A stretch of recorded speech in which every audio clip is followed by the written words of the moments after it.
የሐዋርያት ሥራ ምዕራፍ 8።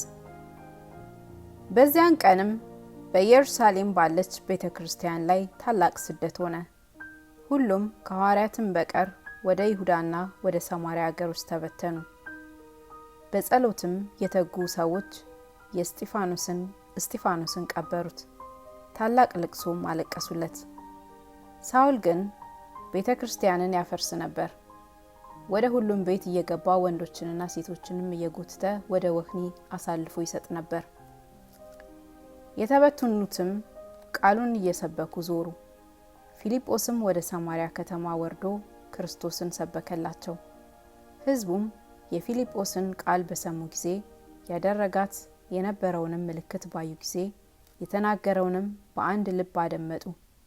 ርኩሳን መናፍስት በታላቅ ድምፅ እየጮሁ ከብዙ ሰዎች ይወጡ ነበርና ብዙም ሽባዎችና አንካሶች ተፈወሱ። በዚያችም ከተማ ታላቅ ደስታ ሆነ።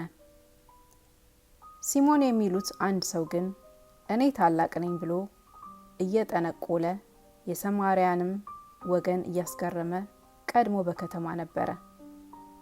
ከታናናሾችም ጀምሮ እስከ ታላላቆች ድረስ ታላቁ የእግዚአብሔር ኃይል ይህ ነው እያሉ ሁሉ ያደምጡት ነበር።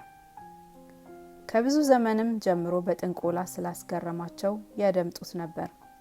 ነገር ግን ስለ እግዚአብሔር መንግስትና ስለ ኢየሱስ ክርስቶስ ስም እየሰበከላቸው ፊልጶስን ባመኑት ጊዜ ወንዶችም ሴቶችም ተጠመቁ።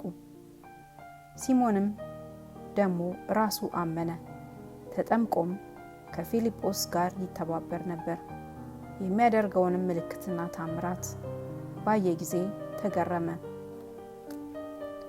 በኢየሩሳሌምም የነበሩ ሐዋርያት የሰማርያ ሰዎች የእግዚአብሔርን ቃል እንደተቀበሉ ሰምተው ጴጥሮስንና ዮሐንስን ሰደዱላቸው።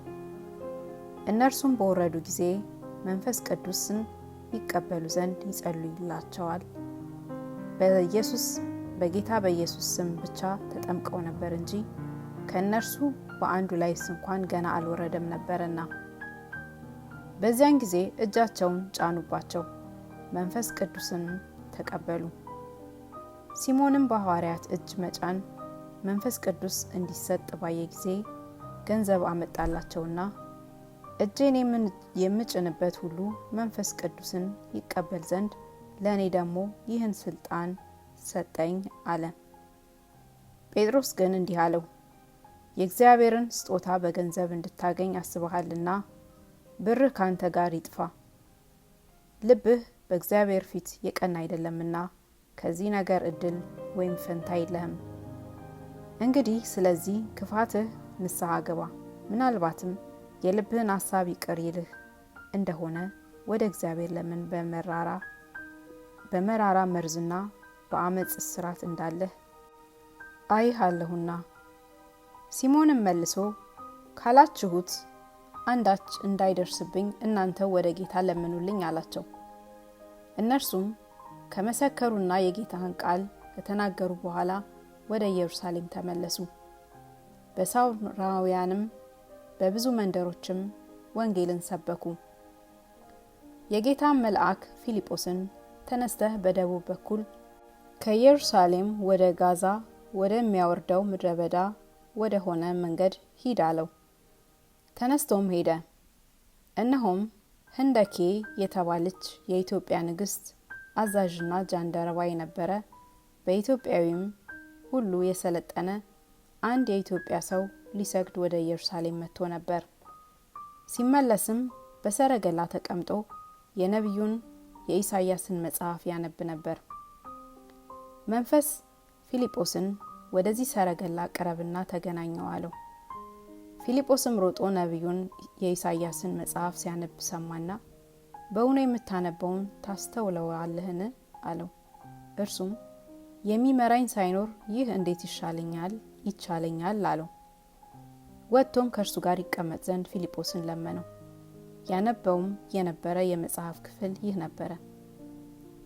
እንደ በግ ወደ መታረድ ተነዳ፣ የበግ ጠቦትም በሸላቾቹ ፊት ዝም እንዲል እንዲሁ አፉን አልከፈተም። በውርደቱ ፍርዱ ተወገደ፣ ሕይወቱ ከምድር ተወግዳለችና ትውልዱስ ማን ይናገራል? ጃንደረባውም ለፊልጶስ መልሶ እባክህ ነቢዩ ይህን ስለማን ይናገራል? ስለ ራሱ ነውን ወይስ ስለ ሌላ አለው። ፊልጶስም አፉን ከፈተ። ከዚህም መጽሐፍ ጀምሮ ስለ ኢየሱስ ወንጌልን ሰበከለት። በመንገዱም ሲሄዱ ወደ ውሃው ደረሱ። ጃንደረባውም እነሆ ውሃ እንዳልጠመቅ የሚከለክለኝ ምንድነው አለው። ፊልጶስም በፍጹም ልብህ ብታምን ተፈቅዷል አለው። መልሶም ኢየሱስ ክርስቶስ የእግዚአብሔር ልጅ እንደሆነ አምናለሁ አለ። ሰረገላውም ይቆም ዘንድ አዘዘ። ፊልጶስና ጃንደረባው ሁለቱም ወደ ውሃው ወረዱ፣ አጠመቀውም። ከውሃውም ከወጡ በኋላ የጌታ መንፈስ ፊልጶስን ነጠቀው። ጃንደረባውም ሁለተኛ አላየውም፣ ደስ ብሎት መንገዱን ይሄድ ነበርና። ፊልጶስ ግን በአዛጦን ተገኘ። ወደ ቂሳሪያም እስኪመጣ ድረስ እየዞረ በከተማዎች ሁሉ ወንጌልን ይሰብክ ነበር።